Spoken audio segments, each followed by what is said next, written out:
Controller হাতে শেষমেশ ভালো উত্তর কে দিতে পারবে। আমার কাছে মনে হচ্ছে ইংল্যান্ড তো প্রথমার্ধে আসলে ডমিনেট করেছে, সেকেন্ড হাফে সেনেগালকে ঘুরে দাঁড়াতেই হবে।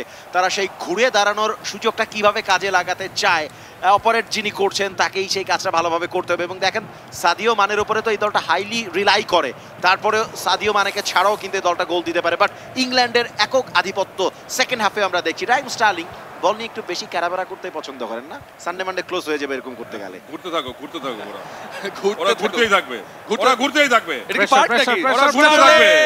ক্লিয়ার ডিফেন্সিভ ডিউটি ডান দিয়াটা, সেখানে বলটাকে আটকে দিয়েছেন। হ্যারি কেইনের দিকে বলটা যাচ্ছিল, তাহলে কিন্তু ফাঁকা পোস্ট পেয়ে যেতেন হ্যারি কেইন যদি বলটা পেত। অবাক কি হলাম, ফোর্ডেন এই জায়গায় পাস কেন করলেন? নিজেই মারতে পারতেন, এনাফ স্পেস ছিল। মানে তিনি কি একটু বেশি উদার হতে চাইলেন কিনা আমি জানি না। আমি জানি না সাইম কি আসলে সাফাতকে উত্তর দিতে যাচ্ছেন, মানে বলতে যাচ্ছিলেন রাহুলদেরকে যে আমরাও সুযোগ দিলাম। সেটা হয়তোবা বলতেই পারেন। রাহুল আপনারা কি সুযোগ এই পাচ্ছেন? যে 1 থেকে 10 বানান, 1 থেকে 10 ফ্রি আছেন, 1 থেকে 10 বলছিলাম 1 থেকে 10 বলতে ভাইয়া ব্রো। অফসাইড 1 থেকে 10 ভাইয়া। এই যে এখানে কেউ তাকাচ্ছে না কেন? লজ্জা পাচ্ছেন নাকি? লজ্জার এটা কিছু রিবাউন্ড হইছে ভাইয়া, রিবাউন্ডে সাদিও সো মানে লাকি গাইস, এটা রিবাউন্ড গেছে। এই ব্রো এবার 1 থেকে আবার 10 গুণই তো চলো। গুনো 1 থেকে আবার 10 গুনতে যাচ্ছে রাহুল। ভাই আমার কাছে কিন্তু পানি আছে, যদি লাগে একটু খেতে পারেন, গলার যদি শুকায় যায়। পাঠাচ্ছি টেনশন নিও ইংল্যান্ড না। খুবই হাইলাইন ডিফেন্ডিং এ গেল এবং আমি জানি না সাদিও মানেকে সেভাবে মার্ক করা হলো না, অফসাইডে কি ট্র্যাপে গোল! নেওয়া হলো না এবং অসাধারণ ফিনিশ। ইট ওয়াজ ক্লিনিক্যাল, ফ্যান্টাস্টিক, অ্যামেজিং একটা গোল সাদিও মানের কাছ থেকে। অসুবিধা নাই, চলো। এবং সাদিও মানের সেলিব্রেশনটাও কিন্তু এই যে এরকম এইভাবেই দিতে হয় গোল। রাইট, গেমারুদের গেমে কিন্তু তিনি দারুণভাবে ডমিনেট করছেন, যদিও আসল ফুটবলের মাঠে সাদিও মানেকে মিস করছে গোটা দুনিয়া। আনডাউটেডলি দুনিয়ার অন্যতম সেরা ফুটবলারদের একজন তিনি, তাকে ছাড়া বিশ্বকাপটা একটু ফিকে।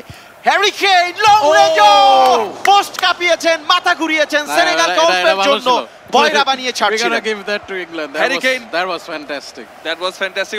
Okay, compliments to Gotta দিচ্ছে give that, Rahul. yeah. Equalise করবার পর বেন্ডেড লাইক বেকহাম করেছিলেন এই ক্ষেত্রে একদম। হ্যারি কেইন এই যে বার 1 পোস্ট থেকে করেছে। 1 থেকে 10 এখনই গুনবো নাকি? আবার গুনাগুনির কথা চলছে। স্যার এবারে ডান দিক থেকে, থাক, পরের বার কিন্তু না, স্যারকে বললেন স্যার এখানে হবে না, যাওয়া যাবে না। ইংলিশ স্যার তাকে আটকে দিলেন। যাওয়া যাবে না। মাউন্ট এসেছে বাম প্রান্ত থেকে, সোজা যাওয়ার চেষ্টা।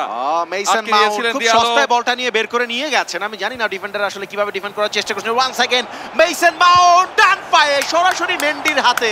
মেন্ডিকে একটু গোলকিপিং প্র্যাকটিস করালেন যে না, ও একটু প্র্যাকটিস করে দেখো কেমন লাগে। ইয়েস, বাম প্রান্ত থেকে এবারে বাড়লো, ব্যাপার না। Ball out. So throw in হবে। ওয়াকার থ্রো ইনটা নেবেন, নিয়েছেন হ্যারি কেইন।